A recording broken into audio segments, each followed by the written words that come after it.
Şu an Instagram'a baksanız, TikTok'a baksanız, sosyal medyada nereye baksanız böyle insanın gözünü çok korkutan, bütçesini de çok yoran sabah rutinleri, akşam rutinleri var. Güzellik ve anti-aging adına.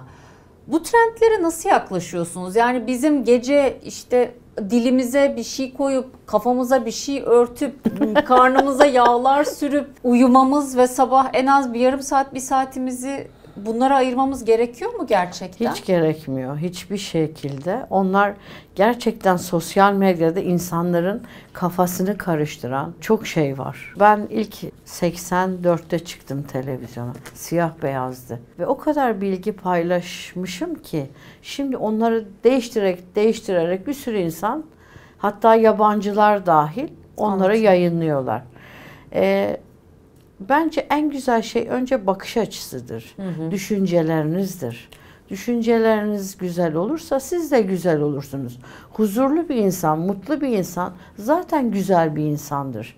Kalkıp da onu yapacaksın, bunu takacaksın, yok şu yogayı yapacaksın, yok şu hareketi yapacaksın. Bunların hepsi insanları yoran, insanları düzenini şaşırtan.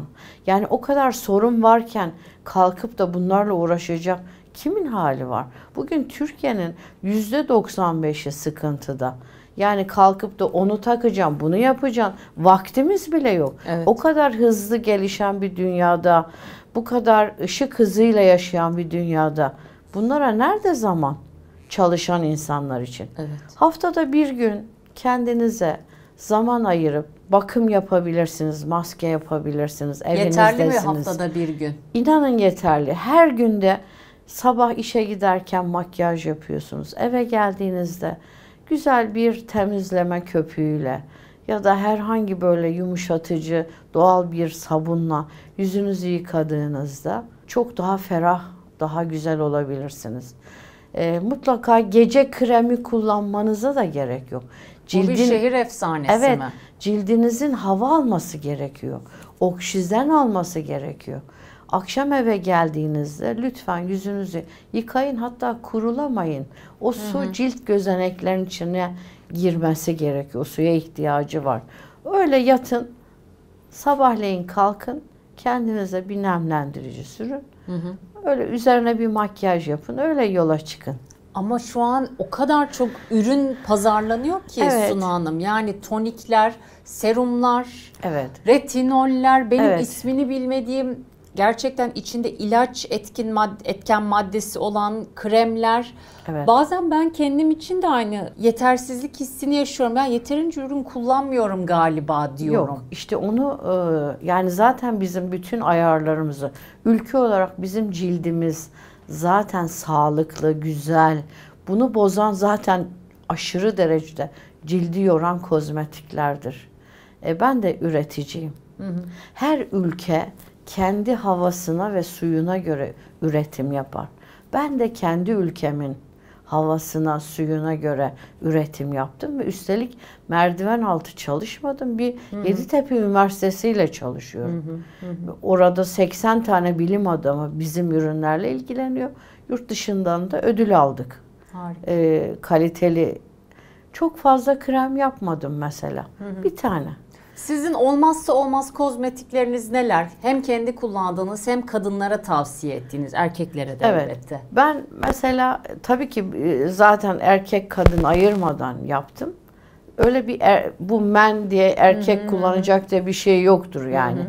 Cilt aynıdır yani. Düşünebiliyor musun? Erkeklerin bir şansı var. Her gün tıraş oluyorlar. O fırçayı değdirdikçe bir masaj gibi oluyor. Gözeneklerin içi temizleniyor. Bir nemlendirici sürüp işe gidebilirler. Ve çoğunun cildi daha iyi bizimkinden.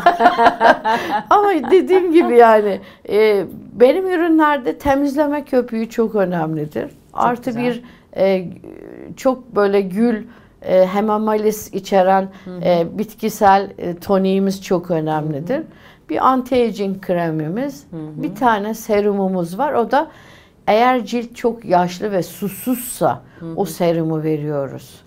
Anladınız mı? Herkese değil. Herkese Yağlı de bir vermiyoruz. cilde vermiyorsunuz. Evet, evet. Susuz ve kuru ihtiyacı var. Onu veriyoruz. Önce onun emmesini sağlıyoruz. Sonra üzerine nemlendirici. Ama yazın mutlaka dışarı çıktığımızda çok faktörlü ürün kullanmak yerine 30 faktörlü ürün yeterlidir. Neden size göre çok fazlaya gerek yok? Faktörler yükseldikçe cilt zarar görüyor. Kimyasallar artıyor. En ideal koruyucu. Kışın bütün kremlerin içinde 12 faktör vardır. Yazın en ideal koruyucu 30 faktördür.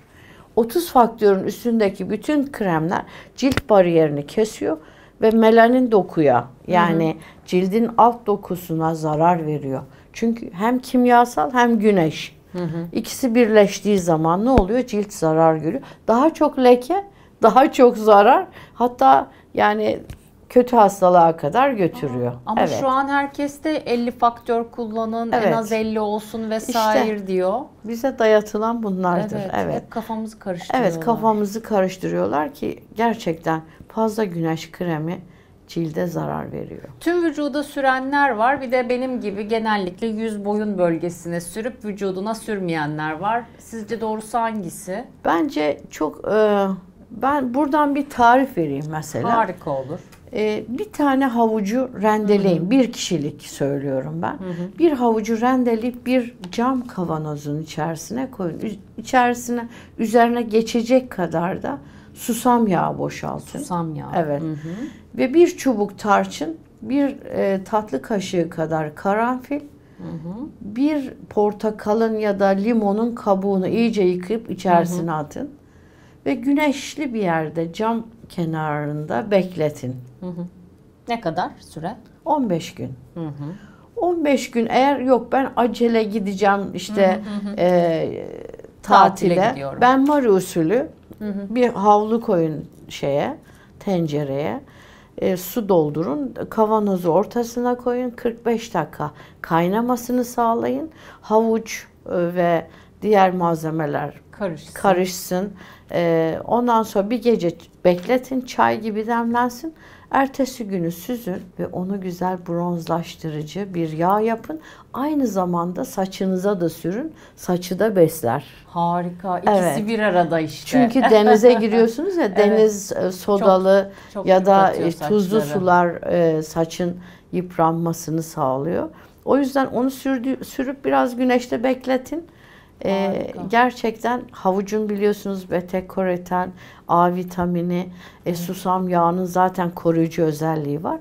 Ama ben bunu korumalı istiyorum derseniz bir çorba kaşığı böyle bir su bardağına pirinç nişastası. 20 faktörü elde edersiniz. Çok güzel. Nasıl? Harika.